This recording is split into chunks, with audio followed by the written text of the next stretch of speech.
नमस्कार। धन्यवाद मीडिया का। आपने देखा कि परसों जब हमने सभी ने मिलके जो डिसीजन लिया था, जो हमने कमेटी जो हमारी पुरानी यूनियन थी उसको हमने डिसॉल्व किया था, तो उसी के रिलेटेड आज थोड़ी देर पहले हमने एक प्रेस वार्ता सुनी, जिसमें मुझे नहीं लगता वो कौन लोग थे, और खासकर आप मीडिया से कोई चीज़ छुपी नहीं है।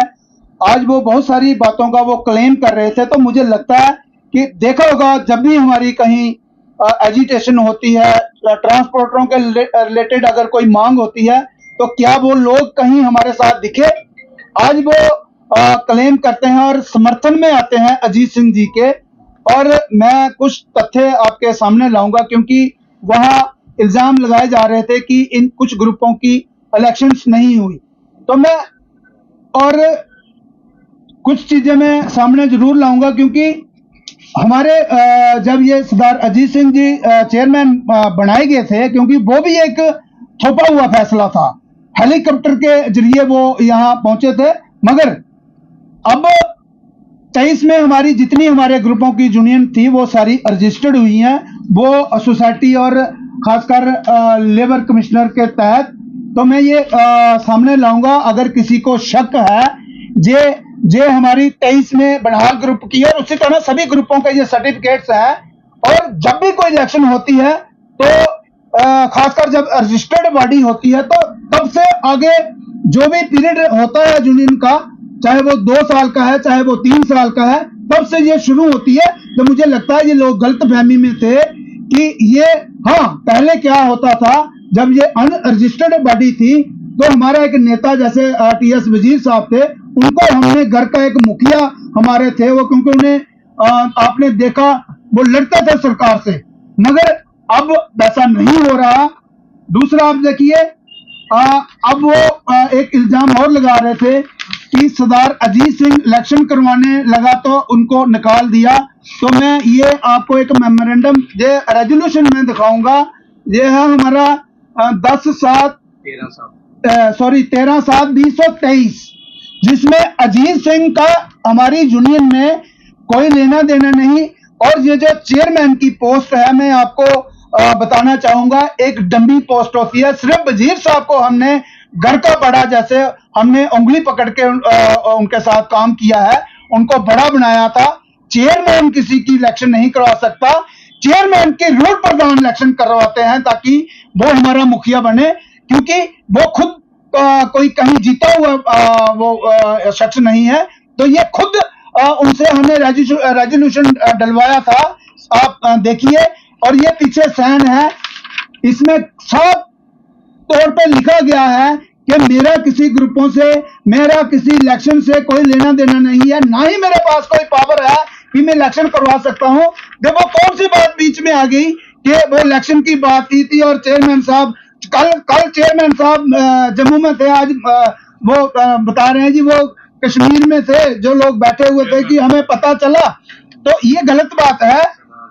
हमने काम किया है ट्रांसपोर्ट के लिए, पूरे ग्रुपों ने, हमने ईमानदारी से किया है। अगर बीच में हमारे कोई कमाई करने को सोचेगा कि मैं इनके सर पे अपनी कमाई करके यहां से निकल जाऊंगा, तो वो गलत बात है। ट्रांसपोर्टरों की सेवा के लिए हमेशा हमारी यूनियन तत्पर रही है, आगे भी रहेगी। मगर मैं कुछ चीजें ऐसी हमारी हैं, जैसे हमारे मुद्दे क्या थे, हमारी ये नौबत कहां से आई, ई बसेस आ गई, ई रिक्शा आ गया, ई चलान आ गए, हर एक चीज वो लाई गई ताकि हमारे लोगों का गला घोटा गया।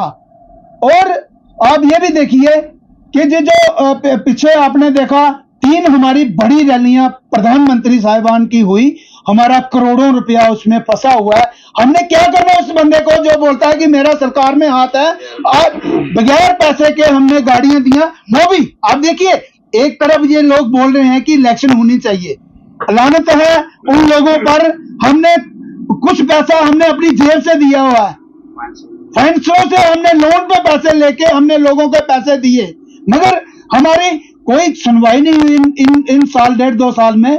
तो निर्णय हमें पूरी टीम ने लिया है, ये कोई अकेले बंदे का फैसला नहीं था। ना कि हमने सरदार अजीत सिंह को उतारा है, हमने पूरी टीम बर्खास्त की है। हम पूरी टीम बैठ के एक नई टीम बनाएंगे, नया नाम देंगे उसको, और हो सकता है हमें जरूरत ही ना पड़े इस चीज की, क्योंकि हमारी एकता थी, यूनियन हमेशा जिंदाबाद थी, जिंदाबाद रहेगी। एक दो बंदे से अगर किसी को लगता है कि हमारा कुछ करने से कोई ये पूरी टीम को ये एक साइड ले जाएंगे, तो ऐसा नहीं हो सकता। 30 साल मैंने भी 30 साल दिए हैं। कश्मीर के लोग भी, जितनी हमारी टीम है, हम एक हैं और हमेशा एक रहेंगे। और लास्ट में मैं एक चीज जरूर कहूंगा, खासकर न्यूली जो हमारी सरकार बनी है, क्योंकि ट्रांसपोर्टरों के बहुत पेंडिंग हमारे मसले हैं। एलजी साहब से भी मैं अपील करूंगा, क्योंकि उनको भी कहीं गलतफहमी में रह के यहाँ कुछ बाहर कुछ अंदर कुछ, मुझे लगता है कि वो कहीं सरकार को वो बदनामी का कहीं दाग ना लगे। हमारी जो ट्रांसपोर्ट है, हमेशा जैसे मैंने कहा कि हमारी जो सरकार बनी है, बहुत सारे मसले हमारे हैं, भरोसा है हमें।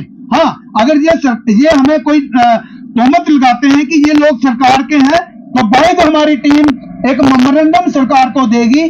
अगर वो सरकार उस पर कार्रवाई नहीं करेगी, तो सबसे पहले आंदोलन में हमारी टीम एजेंडा उठा के आगे रहेगी। फिर इनको पता चलेगा कि ये सरकार के हैं या ये दूसरे हैं। आप देखिए पिछला टाइम हमारे पीएस वजीर साहब, आपने देखा वो सरकार में थे, इसी सरकार में थे, एमएलसी थे, मगर जब ट्रांसपोर्टरों की आवाज बुलंद नहीं होती थी,